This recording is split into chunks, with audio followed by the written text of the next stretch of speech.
I'm driving from my place in LA to see my mom real quick, and on my drive I'm sitting here and I'm thinking about all of the political rhetoric that I have heard over the last 13 or so weeks.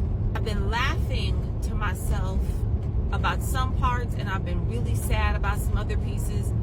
But let me tell you one thing I know for certain, and two things that I know for sure. 80% of black men are going to vote for Kamala Harris.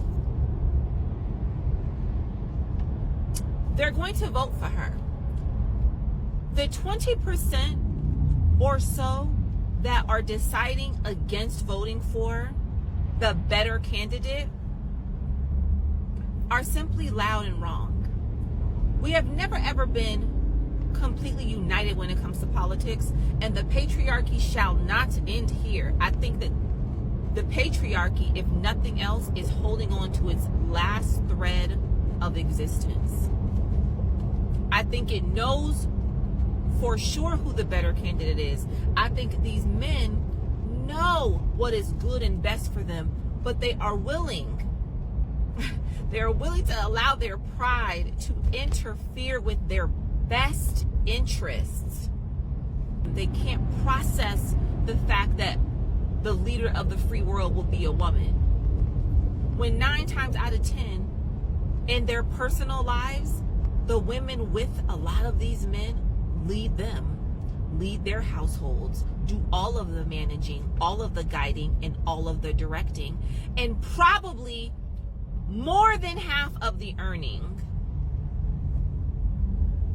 I'm able to sleep at night because what I can see based on the data is that not only are men going to show up and show out for Kamala Harris, they're going to show up and show out for their daughters.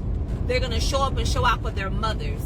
They're going to show up and show out for their sisters, for their aunts, for their cousins, for their co-workers, their employees.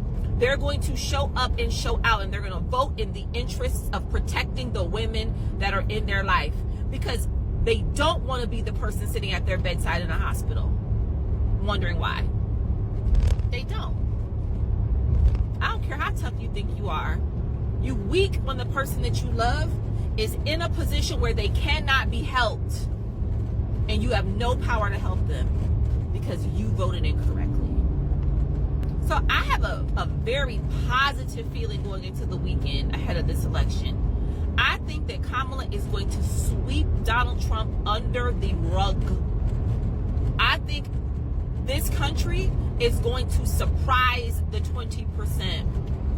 And they're either going to fall in line, or they're going to kick and scream.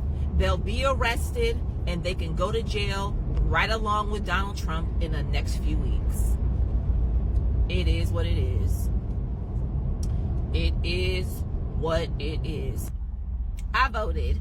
I'm confident in my vote.